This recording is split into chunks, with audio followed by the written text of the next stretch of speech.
Importancia, pues el día de ayer hubo mucha agenda, hubo mucho trabajo que documentar. Sin embargo, nos focalizamos hacia este tema, esta mesa de trabajo que se hizo por parte de diversos sectores, el tema de salud, jurídico y diputados, sobre el tema del cáncer. ¿Cómo estamos realmente en el tema del cáncer y el combate para tratar de contener o reducir las cifras que se tienen? Pues no estamos bien, o no podemos ni siquiera saberlo, porque a ciencia cierta no contamos con la información debida. No hay una estructura, un sistema estatal que ayude a identificar y a tener una lectura sobre el propio cáncer, Jorge. Fíjate que lamentablemente con el tema del cáncer y las estadísticas que se tienen, pasa lo mismo que con el golpe de calor. Cada uno tiene sus estadísticas, cada uno maneja sus números, y hablo de las instituciones públicas y privadas de salud. No existe una estadística o un registro nacional ni estatal de personas que padecen cáncer.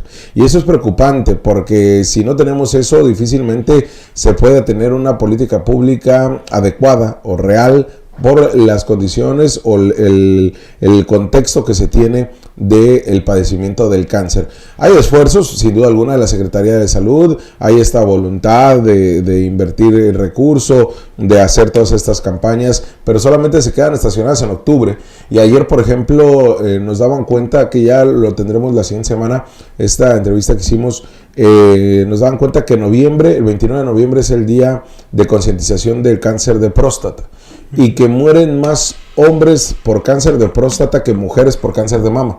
Entonces, esto realmente es lapidario cuando uno los escucha y cuando todo se concentra al cáncer de mama, ¿no? Sin duda, y no está mal que se concentre en realmente el tema de cáncer de mama. Aquí el tema es la poca concientización que se ha hecho hacia otros tipos de cáncer que están generando incluso más decesos, y mucho tiene que ver, por ejemplo, el tema del cáncer de próstata por hasta cuestiones culturales, ¿no? Que impiden a lo mejor tener esta cultura del chequeo constante como se pide que lo hagan las mujeres, Jorge. Sí, usted sí tiene 45 años, ya es hora de hacerse su tacto rectal. Y es que es precisamente rompiendo estos tabúes y en estos análisis. Pero bueno, ayer Villa se da este Parlamento abierto, que yo cuestiono mucho el tema de esto de Parlamento abierto cuando se hace en lo cerrado, cuando no se difunde y cuando realmente no hay una mayor participación más que de organizaciones de la sociedad civil que muchas veces son afines al diputado o diputada en cuestión. No critico, o bueno, no cuestiono, pero no realmente hago una crítica dura hacia lo que hizo Dailén García, porque es el primer esfuerzo que vemos en temas de cáncer que tiene conclusiones reales. O sea, y ahí estuvimos en esta última mesa de trabajo, hizo 3, donde invitó a mujeres que padecieron cáncer, que ya también que lo siguen padeciendo, y a todos estos esfuerzos que lo hacen de manera pues solitaria, ¿no? Que nadie los agrupa, nadie los acoge, y se arma esta como conclusión de este ejercicio de Parlamento abierto que hizo Dailén, que le digo, a mí se me hizo muy positivo, aunque sigo criticando que no se hagan espacios más públicos, que se invite a más organizaciones y que se hagan esfuerzos donde participe más gente, pero sí donde se contemple una comisión estatal en miras de participar en un registro nacional. O sea, algo que no tenemos y que es inconcebible que no tengamos. Y que no tenemos desde 2003, según lo que comentaba uno de los especialistas con los que tuvimos la oportunidad de conversar, que se tenía por lo menos... Ahora sí que como Dios nos daba a entender, ¿no? Una forma de medir, de más o menos entender cómo estaba el fenómeno del cáncer en México. Se pierden estos esfuerzos prácticamente con el arribo del PAN al gobierno federal. Exacto. Se pierde por completo, y hoy en día se está retomando este esfuerzo. ¿Por qué es importante? Porque realmente, para poder entender dónde están los focos de atención, dónde están las zonas de riesgo, dónde se están presentando más casos de cáncer, se tiene que tener estudios. Este es un problema que ha sido muy evidente. Yo creo que todos tenemos un familiar, una persona cercana que ha padecido cáncer. Muchos han logrado salir adelante, pero muchos no. Y no se cuenta con materia o con estudios serios, con una base para desarrollar ya una política pública, porque realmente es algo grave lo que se está viviendo con el tema del cáncer, incluso a nivel mundial. Sin embargo, con las carencias en materia de salud que tenemos, que hablábamos con un especialista que nos decía precisamente lo mismo, se invierte menos de la media nacional en Baja California, de lo que se tiene que invertir en tema de salud. Con estas carencias, con tener solamente 2 aceleradores lineales justamente para el combate contra el cáncer en Tijuana y Mexicali, 1 en cada municipio, que se promete que se van a comprar 2, pero son políticas o son esfuerzos tan dispersos, tan poco planeados, pareciera, tan improvisados muchos de ellos, que queda claro que no hay una política o una dirección transversal, una más seria realmente, ¿no?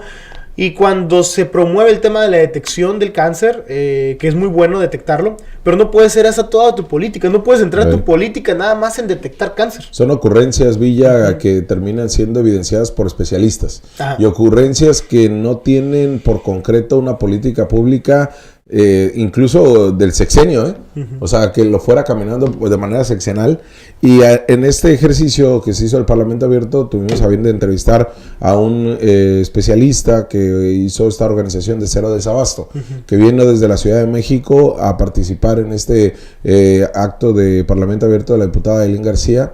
Y pues bueno, nos comentó esto, cuestionó el tema del recurso que se le inyecta a cuestiones de salud, específicamente temas de cáncer, y lo que para muchos terminan comentando, lo que ya explicamos aquí, recordarás, el tema de que se presupuesta cada vez menos recurso y además se eroga cada vez menos recurso, ¿no? Y además les termina sobrando, que eso es lo más increíble. Sí, es increíble. Esto que comentaba este especialista llamaba la atención. Dice, ¿cómo puede haber subejercicios en el tema de salud?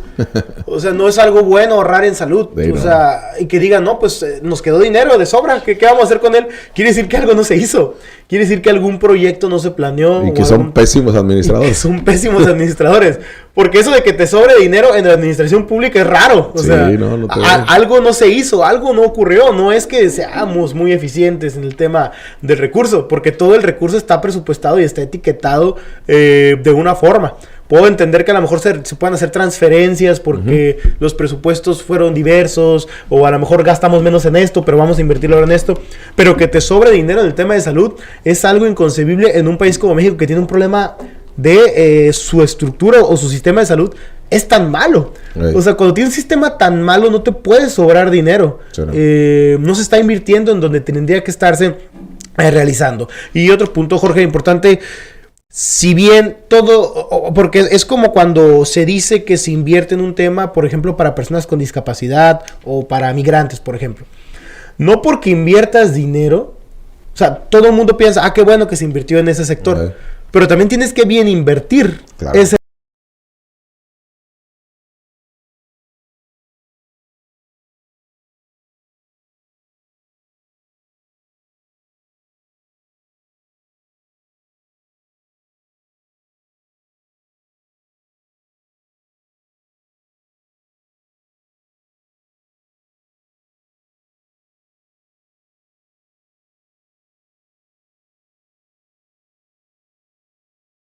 Y todo el equipo y hasta sindicatos, como ¿por qué vas a decir eso? O sea, son de esas cosas, como dice Villa, necesitamos ver en qué se invierte. Escuchemos al especialista, cómo cuestiona el tema. Vino desde la Ciudad de México, forma parte de esta asociación Cero Desabasto. Bienestar, ¿no? Entonces se trata de tomarlos. Y luego que el presupuesto, cuando hablamos del presupuesto para cáncer, tenemos que entender para qué, ¿no? O sea, para detección oportuna, para tratamientos, para qué tipos de tratamientos y en qué instituciones.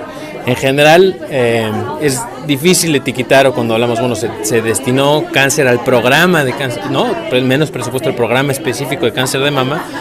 Ahí puede tener un impacto importante, sobre todo en la parte de detección oportuna, que no es lo mismo que el tratamiento para el cáncer, que por ejemplo se da en instituciones de segundo o tercer nivel, o en algunos institutos donde se tratan quienes viven con cáncer. Entonces, lo que sí sabemos es que a nivel salud en general, ¿no? O sea, abarcando más allá de las prioridades específicas, salud tiene 10 años sin tener un aumento real en el presupuesto en salud, más de 10 años sin que se aumente de manera real el presupuesto en salud. Si bien para el 2023 hay un ligero aumento, en términos reales esto no representa para la atención, para el acceso a medicamentos, a insumos preventivos, una alza real. Y pues esto no se traduce en necesariamente en que las personas tengan mejor acceso, ¿no? Y la otra es, no necesariamente que haya presupuesto significa que ese presupuesto se ejerza, porque tenemos varios años con subejercicios que se han denominado como ahorros, pero no existe el ahorro en salud, es un subejercicio y es pues literalmente criminal, ¿no? No nos debería de sobrar dinero, porque eso quiere decir que no hicimos todo lo que teníamos que hacer y que estamos dejando personas sin atender. Estamos dejando a personas sin atender, ¿no? Está clave esto y crítico, y lo genera a nivel nacional, pero Baja California también lo pasa. Sí, sin duda, sobre todo por este comentario que hace al principio de la charla, cuando comenta que no llegamos ni a la media nacional en lo que se tiene que invertir en el tema de salud. Y hay que recordar que durante los gobiernos pasados, sobre todo, en hay cosas que cuestionar, pero lo grave creo que ha surgido en los gobiernos pasados. Las veces que se ha invertido en el tema de salud ha sido un desastre. Sí. Tenemos un hospital que no concluyó, que nomás fueron un puño de varillas y que se invirtieron como 500 millones de pesos y que al final no se invirtió, que no llegó el recurso. Posteriormente un hospital general que no pueden terminar aquí en México, el que ya estaba y que se había derrumbado una parte para poder rehabilitarlo. Y esto nos cayó en plena pandemia. O sea, allá en Tijuana lo mismo.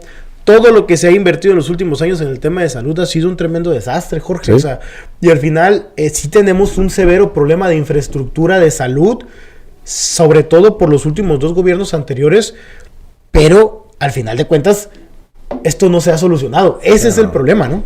Oye, Villa, pues bueno, ahí está este tema. Estaremos durante los próximos días. Incluso ya se le invitó aquí a la diputada Ailín García, que por cierto no nos dio día, porque nos dijo que le caemos gordo, que está muy ocupada, que porque salen las pifias del día, sí, y que anda sentida acá con Ciudad Capital. Y le perdonamos una pifia, que ni empiece. Súper pifia, Bueno, le perdonamos. Le perdonamos 2 realmente, y ya le hemos metido, pero en otras ocasiones. Para que usted vea que en la pifia somos indulgentes. Somos, sí, de repente la pena capital no ejerce. Y pues bueno, no fueron tan graves. Sí lo fueron, pero al final terminamos dejándoselas pasar porque salieron otras más chistosas y ahorita ya no tiene caso volverlas a retomar. No. Pero, pues bueno, Jorge, sí, vamos a tenerla aquí en algunos días. Cuando se le antoja a la señorita. Sí. Digo, cuando no tenga agenda. Cuando no tenga agenda, no sé, haciendo no sé qué. Oiga, sí, ya lo iba a decir. La vas a regar.